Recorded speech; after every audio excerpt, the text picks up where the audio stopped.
Thanks for watching us on YouTube. Did you know YouTube only keeps selective videos on its platform? So if you want to make sure you get the full picture, just subscribe to our newsletter.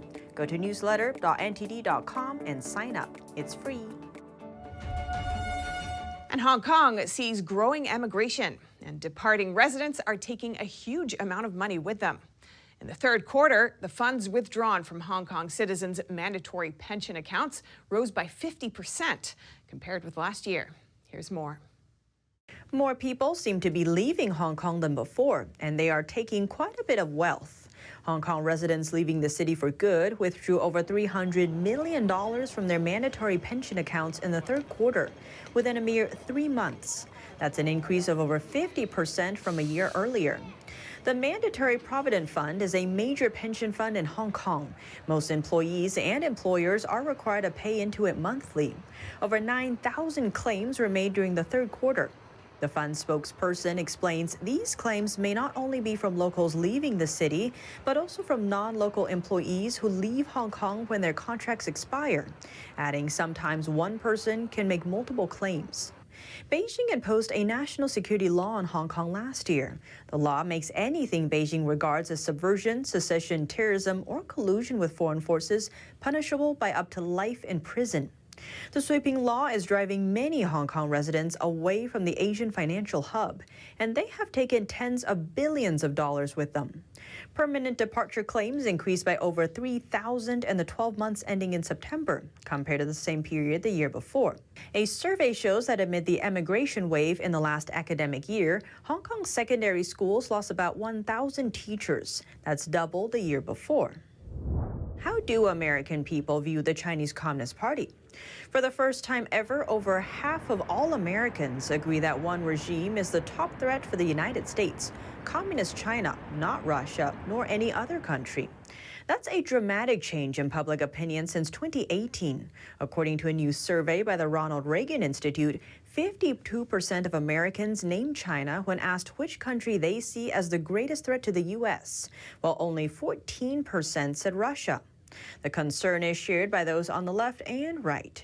64% of Republican respondents said China is their top concern, followed by Democrats and independents, each at 44%. In contrast, only 21% view China as the top threat in 2018, when 30% said Russia. Economic factors were the top reason for concern for both Democrats and Republicans. Republicans named the military as the second reason, while Democrats pointed to human rights abuses. Also, nearly 3/4 of all respondents said they believed it was likely the CCP virus accidentally leaked from a lab in Wuhan, China, and that China's authorities have lied about it. Against a backdrop of escalating China-Taiwan tensions this year, the number of U.S. military troops unofficially stationed in Taiwan has doubled. According to the Pentagon's Defense Manpower Data Center, the increase went from 20 personnel to 39 between December 31st last year and September 30th this year. Active duty deployments include 29 Marines, 2 Army service members, 3 from the Navy, and 5 from the Air Force. Although the U.S. did not disclose what the military personnel are doing on the island, the troops' presence there coincides with Taiwanese President Tsai Ing-wen confirming that American troops are on Taiwanese soil. Her verification came in an interview with CNN late October.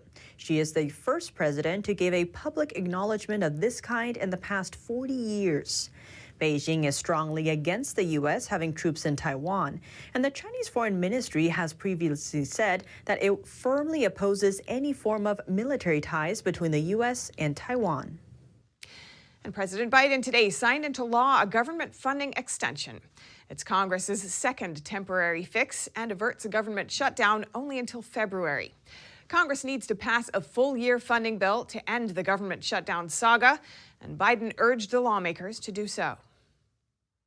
And I want to urge Congress to use the time this bill provides to work toward a bipartisan agreement on a full-year funding bill that makes the needed investments in our economy and our people, from public health to education to national security. Last night, the bill was held up in the Senate due to Republican pushback. Some GOP lawmakers tried to use the urgent need to pass this bill to defund Biden's federal vaccine mandate.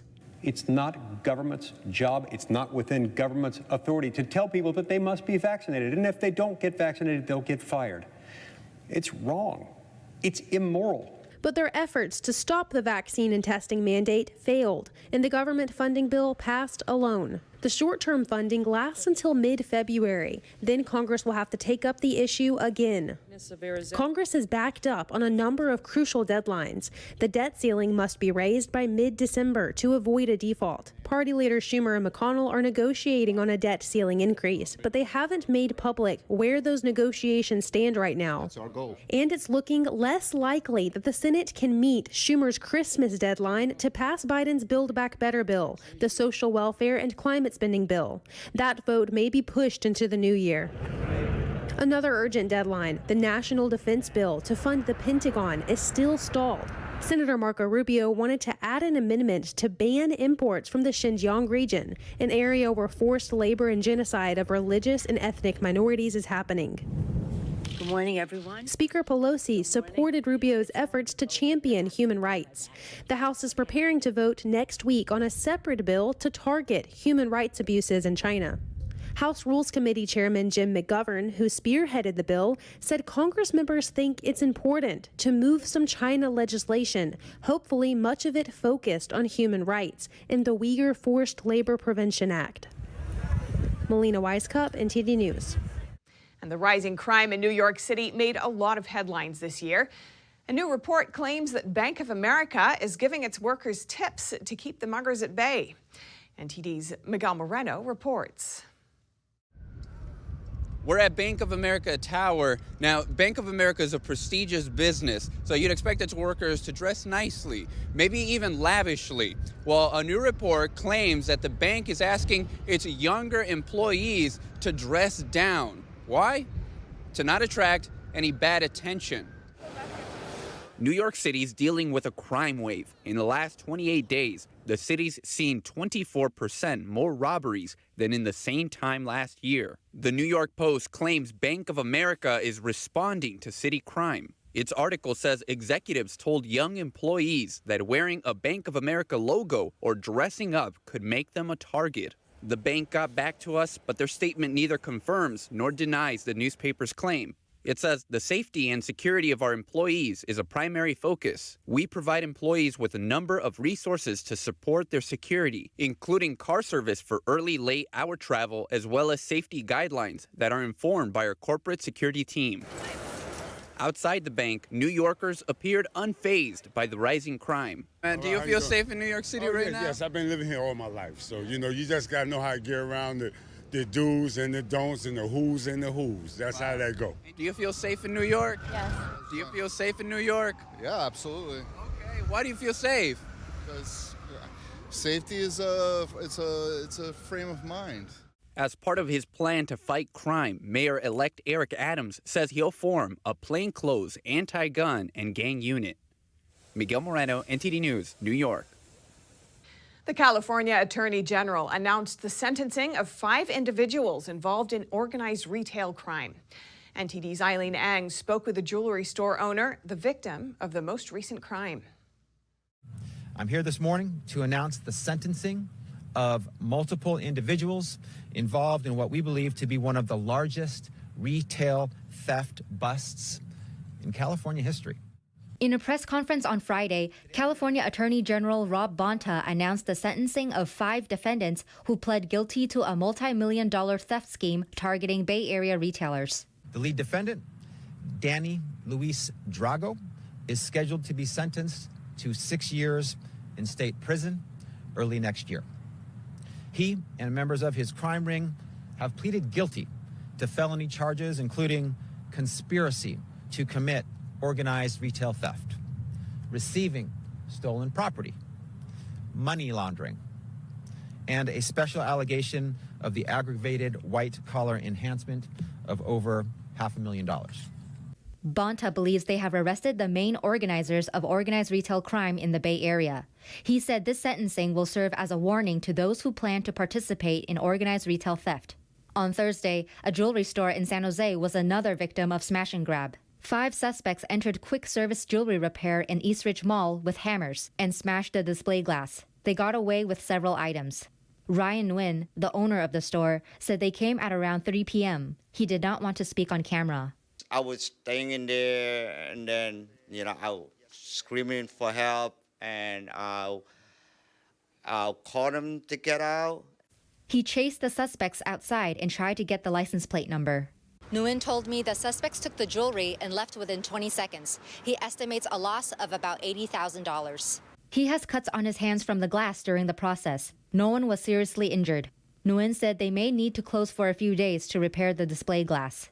I was here yesterday at the mall, and then I was reading the news last night, and I heard about it, and it's really upsetting. It's really upsetting that people are going around and doing this and hurting small businesses. Nguyen has worked there for 22 years. The jewelry store is his main source of income. The San Jose police are still investigating. Eileen Ang, NTD News, California. A man who attacked a senior citizen in San Francisco returned to court on Thursday. He was previously released from jail after 7 months due to mental health issues. Some of the following footage may be disturbing. 24-year-old Eric Ramos Hernandez returned to court in San Francisco on Thursday after being released from jail on a mental health diversion, according to ABC7. Hernandez attacked an 84-year-old man in February 2020. The victim, Ron Shin Liao, suffered injuries including a blood clot in his skull. Ron was waiting in a seated walker at a bus station. Hernandez returned to court on a trespassing charge. The DA's office requested that the court terminate the mental health diversion. Demonstrators gathered at San Francisco's Hall of Justice in protest of Hernandez's release. Swiss investment bank Credit Suisse is suggesting drastic changes to your lifestyle in order to reach carbon neutrality. But a French economist warns that green agenda is going to create a collectivized society and give the government more control over people's lives. NTD correspondent David Vives has the story. Shower 3 times per week. Use the washing machine 2 times per week and eat no more than a half pound of chicken per week. Buy no more than 2 new pairs of jeans each year.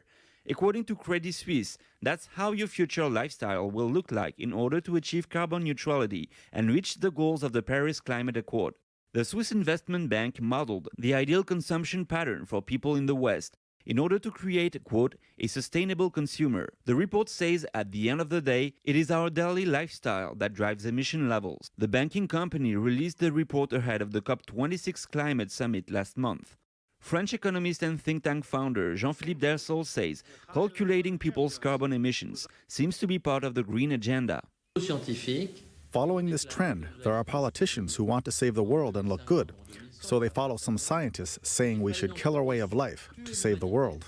World's leaders reaffirmed the Paris Climate Accord during COP26. They also reached a new agreement, the Glasgow Climate Pact, to keep global temperature rises within 1.5 degrees Celsius.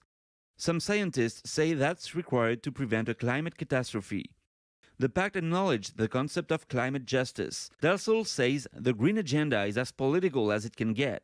To me, it seems this fight to quell climate change comes from those who want Marxism to revive. We see that Marxism has failed everywhere, but they want to get it back. The goal here is to have an entirely collectivized society.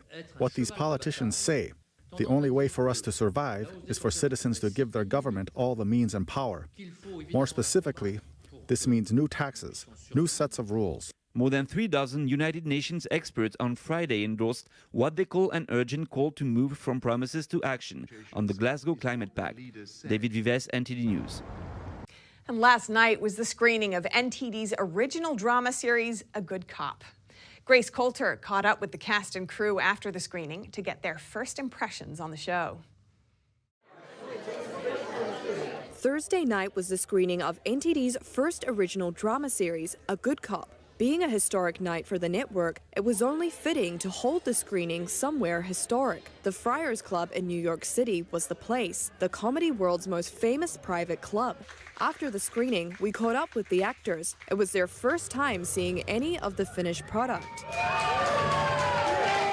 It was more than I could want, because it was just so beautiful to just see everybody just coincide together on screen so beautifully, and just to see it, you know, true and just on this big screen was just breathtaking, really. You could feel the camaraderie, you can feel the fun, the angst, the energy that was summed up every time a new person came on screen. The actors said this being NTD's first original series made working on the show all the more special. It feels wonderful to be a part of something that has a mission, that wants to be great, and I feel that power and that energy in the room, and it energizes me, and it makes me more critical, and it makes me more thoughtful, and it makes me more attentive, and I think that is so incredible, and I'm so grateful to it. A Good Cop is inspired by true events. It revolves around the lives of 3 NYPD officers during the Defund the Police movement. Each officer is at a different stage of their career, and each one with a different perspective on policing. Taylor Carrin does an incredible job of hooking the audience in the beginning of the series with her incredible performance, creating an empathy for a point of view that a lot of people normally don't share. We try to bridge the gap between the two sides of a polarizing world that we live in, and I think having her performance and having the rest of the cast kind of guide that is something worth watching.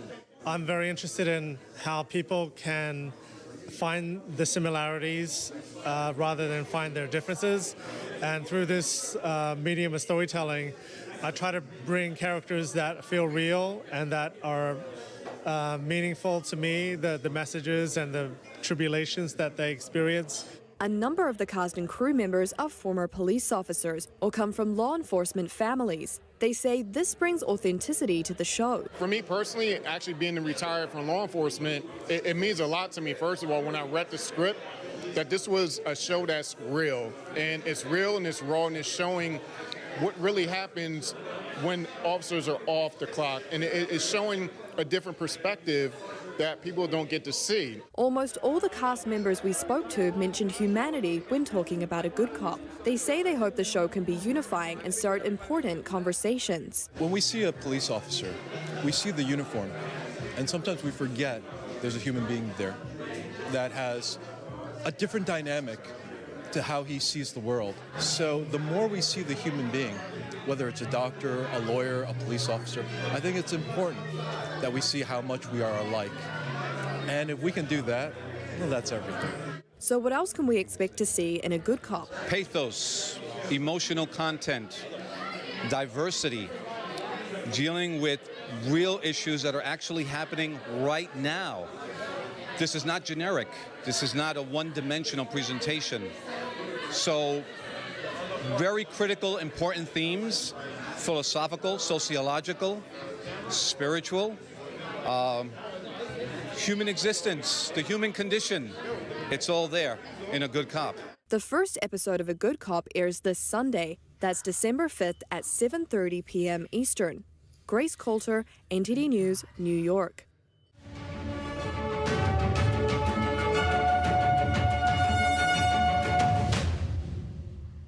Thanks for watching us on YouTube. Don't forget to catch all of our programs on TV.